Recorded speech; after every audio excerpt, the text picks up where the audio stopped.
Hello friends, welcome आप सभी का यूट्यूब की ऑनलाइन क्लासेस में। तो लास्ट लेक्चर में अपन इलेक्ट्रिक करंट एक नया चैप्टर स्टार्ट कर दिया था और इलेक्ट्रिक करंट के बारे में डिस्कस कर रहे थे और उसके ऊपर बेस हमने कुछ न्यूमेरिकल्स आपको दिए थे। आई होप आपने सॉल्व किए होंगे। इनका सॉल्यूशन अपन देख लेते हैं। First question is if 10 to the power 18 electron cross an area in 1 second. मान लो कोई कंडक्टर है, उसमें 10 to the power 18 electron cross कर रहे हैं 1 सेकेंड में, तो इलेक्ट्रिक करंट आपको फाइंड करना है। तो अपन को पता है I इक्वल टू फॉर्मूला होता है Q नेट अपॉन टाइम। तो T की वैल्यू आपको 1 सेकेंड गिवन है, इलेक्ट्रॉन्स का नंबर आपको गिवन है, तो आप यहां चार्ज Q इक्वल टू पता है N इंटू E होता है अपॉन T। ठीक है, तो इसको अपन सॉल्व कर सकते हैं। N की वैल्यू यहाँ 10 to the power कितनी पुट करोगे 18, और E की वैल्यू अपन को पता है 1.6 into 10 to the power minus 19। T की वैल्यू 1 सेकेंड है, तो आपका आंसर कितना आ जाएगा यहाँ पे 1.6 इंटू 10 to the power, ये इससे कैंसिल होगा तो ये -1 बचेगा, और ये 1.6 into 10 to the power -1 ampere या फिर 0.16 एम्पियर। तो ये करंट की वैल्यू अपन ने यहां से फाइंड कर दी। ओके, सेकेंड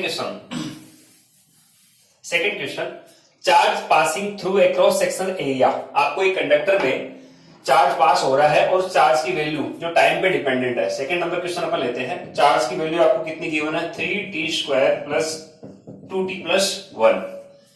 ये आपको चार्ज का फंक्शन दे रखा है जो टाइम पे डिपेंड कर रहा है। ठीक है, किसी भी कंडक्टर से चार्ज इतना फ्लो हो रहा है with respect to time. Find current at t equals to 2 second.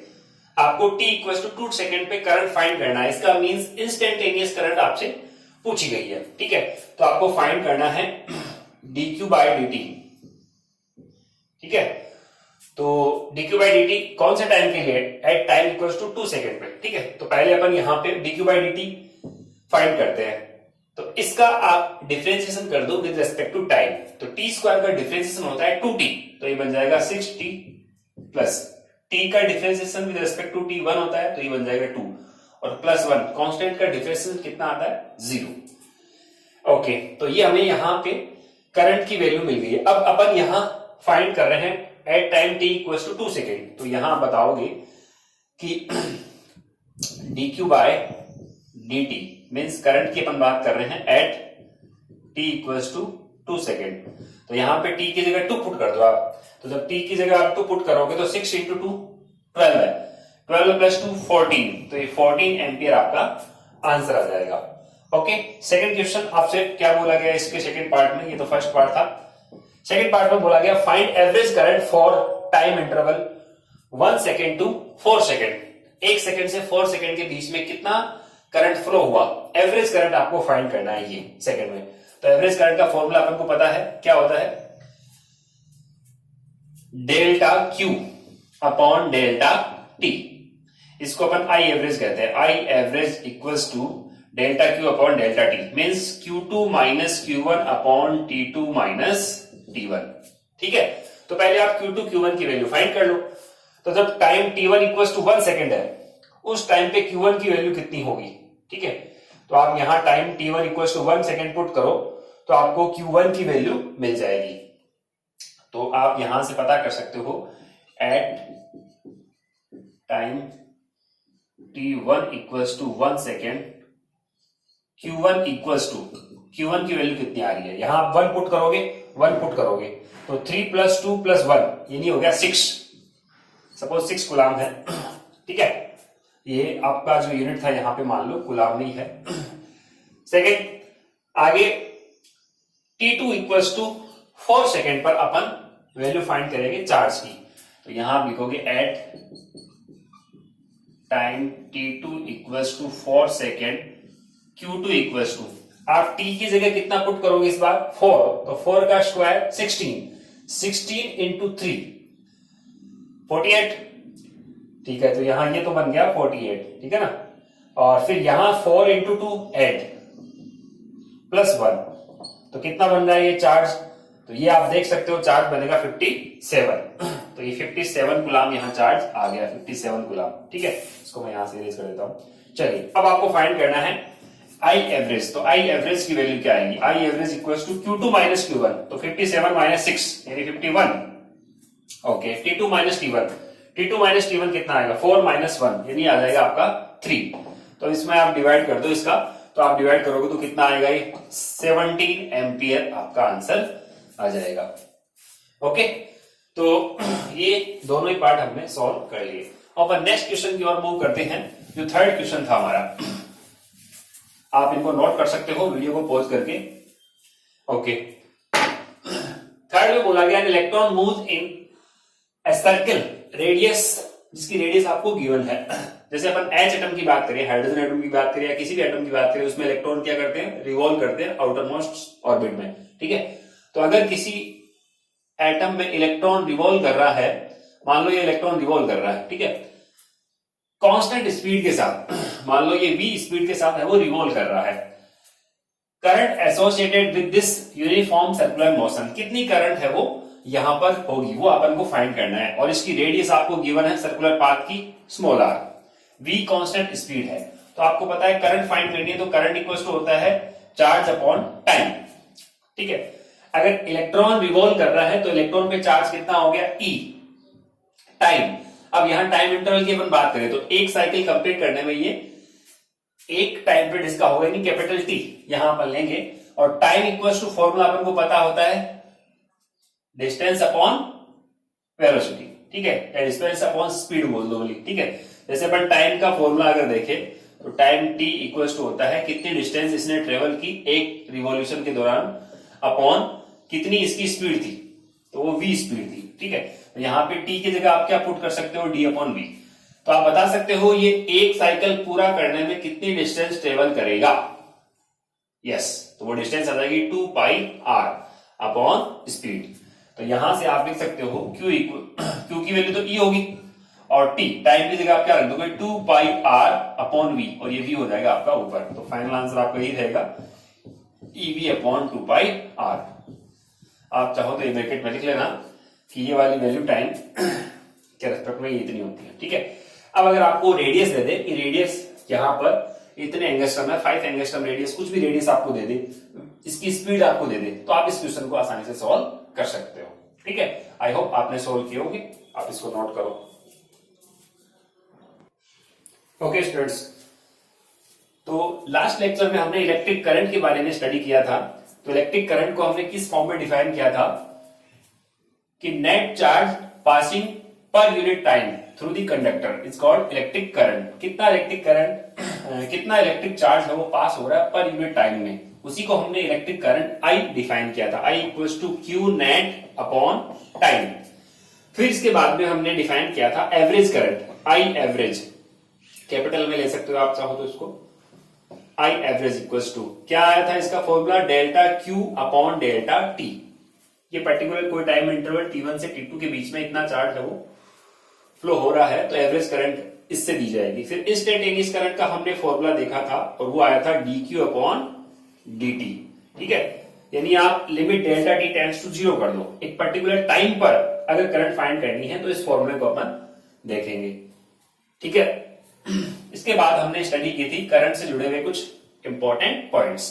ठीक है, करंट का यूनिट हमने बता दिया कि एम्पियर है, डायमेंशन इसकी A1 हो जाएगी, और स्केलर क्वांटिटी होती है। स्केलर क्यों होती है, क्योंकि वेक्टर लॉ को फॉलो नहीं करती। ये एक अकेली ऐसी क्वांटिटी है जिसके पास डायरेक्शन है, मैग्नीट्यूड है और यूनिट भी है, फिर भी ये वेक्टर नहीं है। रीजन क्या है उसका, क्योंकि ये वेक्टर लॉ को फॉलो नहीं कर पाती। ये क्यों नहीं फॉलो कर पाती वो अपन लास्ट लेक्चर में स्टडी कर चुके हैं। ठीक है, ये वेक्टर लॉ को फॉलो नहीं करती। अगर आप देखो 2 एम्पियर और इधर से करंट आ रही है 3 एम्पियर, तो इनका जो एडिशन होगा वो क्या होगा 5 एम्पियर। ये यहाँ पे चार्ज कंजर्वेशन फॉलो हो रहा है। जैसे यहां से 2 इलेक्ट्रॉन आए पर यूनिट टाइम में, यहां से 2 electron 3 electron per unit time में, तो ये टोटल कितने हो गए यहाँ पे 5 इलेक्ट्रॉन पर यूनिट टाइम। तो ये अपन बोलेंगे वेक्टर लॉ को फॉलो नहीं कर पाती, इसलिए स्केलर क्वांटिटी है। ठीक है, फिर इसके बाद हम देखें तो एक इंपॉर्टेंट प्रॉपर्टी कि ये क्रॉस सेक्शन एरिया पे डिपेंड नहीं करती। अगर मान लो कोई वायर है जिसके लिए अपन देखें, जिसका क्रॉस सेक्शन एरिया कुछ मान लो ऐसा है, ठीक है, तो यहां अगर करंट I फ्लो हो रही है तो यहां भी कितनी होगी I, और यहां भी कितनी होगी I। आप इसका कैसा भी क्रॉस सेक्शन एरिया ले लो, बड़ा छोटा, जितना यहां पे पर यूनिट टाइम में चार्ज फ्लो हो रहा है उतना यहां पर यूनिट टाइम में चार्ज फ्लो होगा, उतना यहां पर यूनिट टाइम में चार्ज फ्लो होगा। ये इंडिपेंडेंट होती है क्रॉस सेक्शन एरिया। ठीक है, ये ऐसा क्यों होता है ये भी अपन बता सकते हैं कि जैसे मान लो ये कोई एक यहाँ पे रिवर फ्लो हो रही है इस प्रकार से। ठीक है, ये पानी फ्लो हो रहा है यहाँ पे एक रिवर में, तो आप देखते हो पर यूनिट टाइम में जितना यहाँ पानी, मान लो पर यूनिट टाइम में यहाँ पे 1000 लीटर है वो पानी यहां से फ्लो हो गया। ठीक है, या 100 लीटर पानी है वो यहां से फ्लो हो गया, तो आप देखोगे यहां भी पर यूनिट टाइम में 100 लीटर पानी ही फ्लो होगा। ठीक है ना, अगर आप कह दोगे यहां है वो ओनली 500 या 50 लीटर पानी ही फ्लो हो रहा है, ओनली 50 लीटर पानी फ्लो हो रहा है, तो आप ये क्वेश्चन कर सकते हो कि बाकी बचा हुआ पानी कहां गया, फिर यहां न इधर गया न इधर गया। इसका मीनिंग हो गया कि पर यूनिट टाइम में वाटर फ्लो है वो सेम रहेगा। सिमिलरली यहां भी आप बता सकते हो कि पर यूनिट टाइम में जो चार्ज फ्लो है वो क्रॉस सेक्शन एरिया से इंडिपेंडेंट होता है, डिपेंड नहीं करता, सेम रहेगा करंट का अमाउंट। एक प्रॉपर्टी और स्टडी की थी कि अगर किसी वायर में करंट फ्लो हो रही है तो अपन ये कहते हैं कि इलेक्ट्रॉन्स का फ्लो हो रहा है। मान लो ये अपन कहें ये कंडक्टर है, इसमें इलेक्ट्रॉन्स का फ्लो हो रहा है, तो ये क्या इलेक्ट्रिकली चार्ज रहता है या न्यूट्रल रहता है? तो हमारा आंसर होगा जब इसमें करंट फ्लो हो रही है तो ये इलेक्ट्रिकली न्यूट्रल रहता है। जितने पॉजिटिव चार्ज है उतने नेगेटिव है, ओनली नेगेटिव चार्ज पे कुछ फोर्स अप्लाई हुआ है जिसके कारण ये फ्लो होने लग गए हैं। ऐसा नहीं कि कुछ एक्स्ट्रा इलेक्ट्रॉन्स में आ गए हैं कि ये चार्ज हो गया, इलेक्ट्रॉन्स ओनली फ्लो हो रहे हैं, तो इस पे नेट चार्ज तो उतना ही है, 0। तो ये न्यूट्रल रहता है ड्यूरिंग दी करंट फ्लोइंग। ठीक है, यस। इसके बाद में अपन आज एक नई क्वांटिटी को डिफाइन कर रहे हैं जिसको अपन करंट डेंसिटी, जो करंट से रिलेटेड रहेगी। तो नई क्वांटिटी अपन हेडिंग लगाएंगे करंट डेंसिटी। डेंसिटी की वर्ड से आप समझोगे कि डेंसिटी का मीन अपन देखते हैं, जैसे अपन ने एनर्जी डेंसिटी स्टडी की थी तो उसमें आप पर यूनिट वॉल्यूम में एनर्जी बता रहे थे। ठीक है, और अगर हम देखें डेंसिटी, मास डेंसिटी, तो मास डेंसिटी के लिए भी आप फॉर्मूला अप्लाई करते हो rho equals to M upon V. ठीक है, ऐसे energy density small U equals to capital E per unit volume, per unit volume की एनर्जी पर यूनिट वॉल्यूम का मास, तो ये मास डेंसिटी और ये एनर्जी डेंसिटी। तो आपको लगता होगा यहां भी कुछ वॉल्यूम से रिलेटेड है। तो डेंसिटी का मीन्स हमेशा ये नहीं होता कि वो वॉल्यूम पर यूनिट वॉल्यूम में कितना क्वांटिटी होती है। यहां जो अपन करंट डेंसिटी डिफाइन करने जा रहे हैं वो पर यूनिट एरिया के लिए रहेगी कि पर यूनिट एरिया से कितनी करंट फ्लो हो रही है, उसको अपन डिफाइन करेंगे यहां पे करंट डेंसिटी के फॉर्म में। ठीक है, अब आप ये देखोगे कि करंट कैसी क्वांटिटी है, स्केलर क्वांटिटी है, लेकिन यहां जो करंट डेंसिटी रहेगी ये एक वेक्टर क्वांटिटी रहेगी। अगर ये वेक्टर क्वांटिटी है तो इसकी डायरेक्शन भी होगी, और डायरेक्शन अपन बताएंगे अलोंग दी करंट, जिधर करंट फ्लो हो रही है उधर अपन बोल देंगे कि along the direction of current. तो मान लो यहां पे एक कंडक्टर है, इस पे अपन कहते हैं कुछ करंट है वो फ्लो हो रही है। ठीक है, तो पर यूनिट एरिया से नॉर्मली कितना करंट पास हो रहा है वही हमारी क्वांटिटी कहलाएगी क्या, करंट डेंसिटी। ठीक है ना, तो यहां अपन करंट डेंसिटी को किस फॉर्म में डिफाइन कर रहे हैं कि it is amount of electric current passing per unit cross section area. ठीक है, तो इसको आप जे से डिनोटेड करोगे, जे, तो आई अपॉन ए, ये हमारा जनरली फॉर्मूला बन गया, जे इक्वल्स टू आई अपॉन ए। ठीक है, इसके अकॉर्डिंग कि it is amount of electric current passing per unit cross sectional area. Cross sectional area का मतलब हो गया कि करंट जिधर फ्लो हो रही है उसके नॉर्मल डायरेक्शन में अपन आपको एरिया वेक्टर रखेंगे अपन, या जो कहते हैं कि उसके नॉर्मली जो ये एरिया है, जितने एरिया से पास हो रहे हैं करंट, उसको अपन कह रहे हैं यहां पे करंट डेंसिटी। इसको अपन आगे और थोड़ा सा जनरलाइज करेंगे। तो यहां से तो अपन ने ये डेफिनेशन इसकी बना दी है। ठीक है, अगर अपन देखें इसको और थोड़ा सा एक्सप्लेन करते हैं। मान लो ये कंडक्टर है, ठीक है, अब करंट कंडक्टर है, इसमें कितनी करंट पास हो रही है, सपोज अपन कहें आई करंट फ्लो हो रही है, तो अपन एक छोटा सा स्मॉल एरिया ले लेते हैं। तो ये एक पर्टिकुलर पॉइंट के लिए अपन डिफाइन कर रहे हैं, तो किसी पॉइंट की अपन बात कर रहे हैं और ये अपन ने एरिया ले लिया कितना, सपोज डीए। ठीक है, और डीए एरिया से कितनी करंट यहां फ्लो हो रही है, तो वो अपन एज्यूम कर लेते हैं डीआई करंट है वो क्या हो रही है, फ्लो हो रही है। ठीक है, तो यहां पूरा का प्रोसेस एरिया कितना था, मान लो ए, पूरे के लिए करंट कितनी फ्लो हो रही थी, मान लो आई। लेकिन इस पूरे के पूरे कंडक्टर के छोटे से एरिया की अगर हम बात करें तो इस एरिया को अपन कह रहे हैं डीए। ये स्मॉल एरिया हमने ले लिया और इस स्मॉल एरिया से कितनी करंट फ्लो हो रही है, suppose D I current flow हो रही है, ठीक है। अब अपन देखते हैं कि ये क्रॉस सेक्शनल हमने यहां जो वर्ड लिखा है उसका मीन क्या है, या अपन कहें कि नॉर्मली करंट जो फ्लो होती है वो अपन नॉर्मल क्यों ले रहे हैं क्रॉस सेक्शनल एरिया के रेस्पेक्ट में, तो वो आपको रीजन यहां समझ में आएगा। ये कुछ वैसे ही है जैसे आपने इलेक्ट्रिक फ्लक्स स्टडी किया था कि मान लो ये फील्ड लाइन है, ये इलेक्ट्रिक फील्ड है, तो अपन कह रहे हैं ये फील्ड लाइन है, ठीक है। अब अगर अपन कहें कि किसी सरफेस से कितना फ्लक्स है वो लिंक रहेगा, ठीक है, तो उसके लिए अपन देख सकते हैं कि यहाँ पे इलेक्ट्रिक फील्ड लाइन है वो इस तरफ मूव कर रही है। अगर आपने सरफेस को ऐसा रखा है तो आप देखोगे मैक्सिमम फील्ड लाइन इसके अंदर से जाएगी और फ्लक्स है वो इससे ज्यादा से ज्यादा फ्लक्स लिंक होगा। अगर अपन इस तरफ कर दें तो आप देखोगे इससे लिंक होने वाला फ्लक्स कितना हो जाएगा, जीरो, क्योंकि एरिया वेक्टर की डायरेक्शन क्या है ये, और इलेक्ट्रिक फील्ड की डायरेक्शन क्या है ये, तो अपन कहेंगे यहाँ पे थीटा 90 हो गया। तो आप जो फॉर्मूला अप्लाई करते थे phi equals to E A cos theta, ठीक है। तो एरिया वेक्टर की डायरेक्शन ये है, इलेक्ट्रिक फील्ड की डायरेक्शन ये है। तो यहां इस कंडीशन में आप देखोगे कोई फ्लक्स लिंक नहीं होगा और इस कंडीशन में मैक्सिमम फ्लक्स लिंक होगा। और अगर हम माने यहां से सपोज आप देखो ये हमने यहां इसको ऐसा शेप दे रखा है, अब अगर अपन थोड़ा सा इसको बेंड कर दे, ठीक है ना, थोड़ा सा अगर हम इसको बेंड कर दे, ठीक है, ऐसे मैंने बेंड कर दिया, ये इसको मैंने झुका दिया। अब आप देखोगे यहां से आप 1 2 3 4 5 सपोज एक बार 5 यूनिट लाइंस ऐसे पास हो रही है। अब मैंने थोड़ा सा इसको बेंड कर दिया, ऐसे बेंड कर दिया, अब आप देखोगे ये 2 लाइन ऊपर से निकल गई, फ्लक्स क्या हो गया, कम हो गया।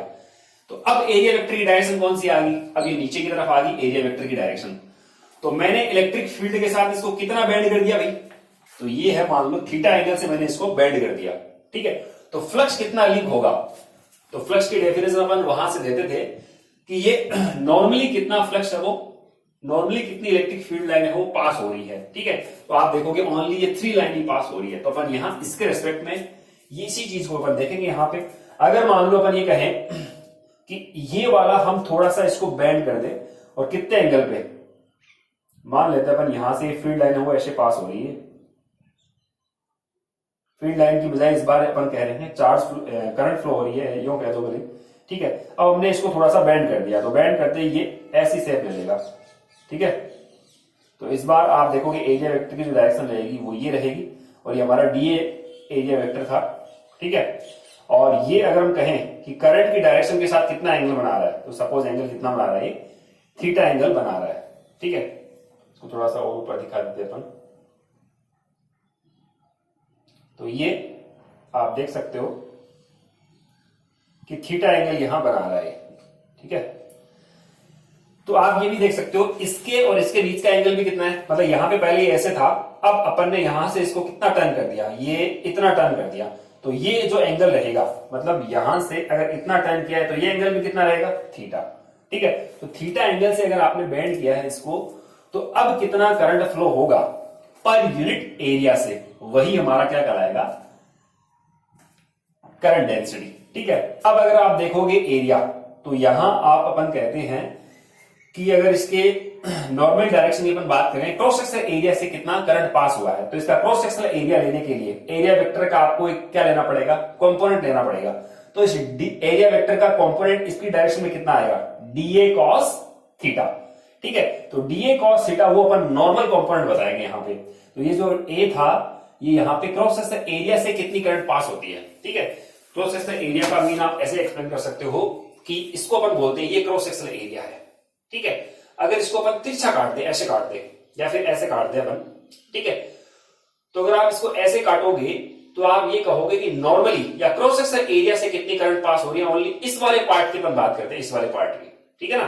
तो आप अगर ऐसे काट रहे हो इसको, तो एरिया वेक्टर ये है और इसका एक कंपोनेंट लेना पड़ेगा आपको अलोंग दी इलेक्ट्रिक करंट।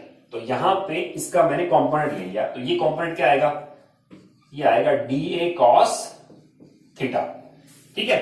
अब आप यहां पे ए की जगह क्या पुट करोगे, डीए कॉस थीटा, ठीक है ना, क्योंकि अपन नॉर्मली क्रॉस सेक्शनल एरिया से कितनी करंट पास होती है उसकी अपन बात करते हैं। तो यहां से अपन बता देंगे कि एफ ये कितना एंगल क्रिएट कर रहे हो, वो भी बता दे। F area vector DA makes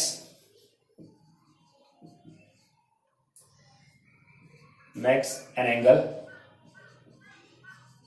कितना एंगल बना रहा है, थीटा, किसके साथ, with the direction of electric current, with the direction of electric current. अगर ये इलेक्ट्रिक करंट के साथ थीटा एंगल बना रहा है, यहां ये थीटा है, थीटा एंगल बना रहा है, तो आप बताओगे इस बार करंट डेंसिटी क्या बनेगी। तो करंट डेंसिटी, तो करंट यहां हमने स्मॉल एरिया लिया है तो स्मॉल करंट फ्लो होगी, तो अपन कह सकते हैं यहां पे जो करंट डेंसिटी बनेगी उसके लिए अपन फॉर्मूला अप्लाई करेंगे, जो जे होगा वो क्या होगा, DI अपॉन DA। यहां तो DA था, लेकिन यहां इसके रेस्पेक्ट में अगर हम देखें, जनरलाइज करें, तो ये क्या बन जाएगा, इसका ये कंपोनेंट DA cos थीटा। तो यहां आप लिखोगे यहां से अगर देखें तो ये हमारा बनता है J इक्वल्स टू DI, और ये बन जाएगा A cos theta, DA cos theta. ठीक है, तो अब अगर अपन देखें तो यहां से पर यूनिट एरिया के लिए जितना करंट फ्लो हुआ है उसको अपन कह रहे हैं कि ये करंट डेंसिटी बन गई है। अब यहां से अगर देखें तो DI की वैल्यू कितनी है, कितनी करंट पास हुई, तो DI इक्वल्स टू आप लिखोगे J DA cos थीटा। ठीक है, अब आप देख सकते हो कि एरिया ये है vector quantity, current density vector quantity है। ठीक है, तो ये दो वेक्टर का कौन सा प्रोडक्ट अपन कह सकते हैं, स्केलर प्रोडक्ट है ये। ठीक है ना, तो J डॉट DA भी इसको अपन लिख सकते हैं। ठीक है, तो इसको अपन J डॉट DA, अगर आप कहो कि यहां से अगर ये पूरे वायर से कितनी करंट फ्लो हो रही है, टोटल करंट कितनी आएगी, तो टोटल करंट के लिए अपन इंटीग्रेशन कर सकते हैं यहाँ पे। तो टोटल करंट यहां आ सकती है I इक्वल्स टू, इसका इंटीग्रेशन करोगे I आ जाएगा, और इसका इंटीग्रेशन ये यहां पे लिखा जा सकता है J डॉट DA। ठीक है, ये J डॉट DA हमने यहां लिख दिया, ये टोटल करंट के लिए। अगर मान लो करंट डेंसिटी कांस्टेंट है तो J को आप बाहर ले लोगे। If current density, if current density J is uniform, अगर यूनिफॉर्म है, कांस्टेंट है, then I equals to, J को आप बाहर ले लो। ठीक है, तो DA का इंटीग्रेशन कितना आ जाएगा, A, तो इसको आप लिख सकते हो J डॉट A। ठीक है, तो ये आप देख सकते हो दो वेक्टर क्वांटिटी का डॉट प्रोडक्ट या फिर स्केलर प्रोडक्ट इसको बोला जाता है। ठीक है, J डॉट A, ये ठीक वैसे ही है जैसे आप लिखते थे electric flux equals to E dot A। ठीक है, तो यहां ये करंट डेंसिटी, सॉरी ये करंट है और ये करंट डेंसिटी और ये एरिया वेक्टर। ठीक है, यहां ये इलेक्ट्रिक फ्लक्स है, इलेक्ट्रिक फील्ड है, एरिया वेक्टर, तो ये उसके अकॉर्डिंग ही है। अब आपको J की वैल्यू दे दे, A की वैल्यू दे तो आप I फाइंड कर सकते हो। ठीक है, J की वैल्यू दे दूं आपको, मान लो 2I cap plus J cap, और ये A की वैल्यू दे दी 3I cap minus J cap. ठीक है, ये वाली वैल्यू आपको दे दी अगर मान लो, तो आप यहां से फाइंड कर सकते हो कि I की वैल्यू क्या आएगी, उनका डॉट प्रोडक्ट किया जा सकता है, कोई भी दो वेक्टर का अपन डॉट प्रोडक्ट कर सकते हैं। ओके, तो ये अपन ने यहां से बता दिया कि ये करंट डेंसिटी को डिफाइन कर दिया। अब इसकी यूनिट वगैरह और देख लेते हैं। तो करंट डेंसिटी कैसी क्वांटिटी है, कुछ इंपॉर्टेंट पॉइंट्स अपन यहां से नोट करते हैं। फर्स्ट पॉइंट स्टार लगा के अपन नोट करेंगे, current density, current density is vector quantity, यहां पे आप लिखोगे वेक्टर क्वांटिटी। अगर ये वेक्टर क्वांटिटी है तो इसकी डायरेक्शन क्या आएगी, तो आप बताओगे डायरेक्शन होगी along the direction of current, कि वायर में जिधर करंट फ्लो हो रही है उधर ही इसकी डायरेक्शन रहेगी। ठीक है ना, ये आपको पता रहना चाहिए। सेकंड नंबर अपन लेते हैं यूनिट क्या आएगी इसकी, तो यूनिट इस फॉर्मूले से अपन बता सकते हैं, करंट अपॉन एरिया। तो करंट की यूनिट होती है एम्पियर और एरिया की क्या हो जाएगी, मीटर स्क्वायर, तो आप लिखोगे एम्पियर मीटर स्क्वायर। ठीक है, डायमेंशन भी आप बता सकते हो कि डायमेंशन क्या आएगी इसकी,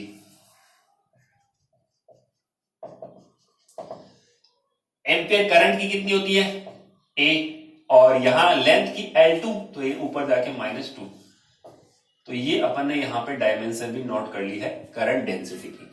ओके, अब डिपेंडेंस, क्या ये डिपेंड कर रहा है क्रॉस सेक्शन एरिया पे, यस, ये क्रॉस सेक्शन एरिया पे डिपेंड करेगा।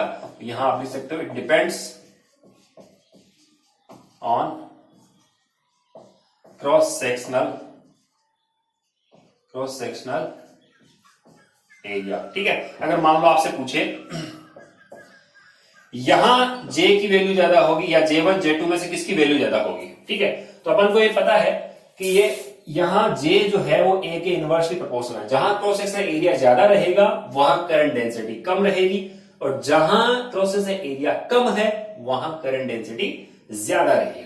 तो ये अपन यहां से बता सकते हैं इसको। तो यहां करंट की डेंसिटी ज्यादा हो जाएगी। वही बात है जैसे अपन पानी की बात करें तो पानी आपको पता है स्पीड यहां क्या हो जाती है, ज्यादा हो जाती है क्योंकि एरिया कम हो गया, लेकिन पर यूनिट टाइम में करंट पास हो रहा है, पर यूनिट टाइम में करंट पास हो रहा है, वो तो सेम है।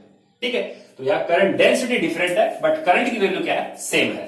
तो इन चीजों को आप नोट करोगे और क्वेश्चन भी आप नोट करोगे। तो नोट कीजिए स्टूडेंट्स। ओके डियर स्टूडेंट्स, तो ये 2 क्वेश्चन आप दिए गए हैं, इनको आप सॉल्व करोगे। Okay, thank you.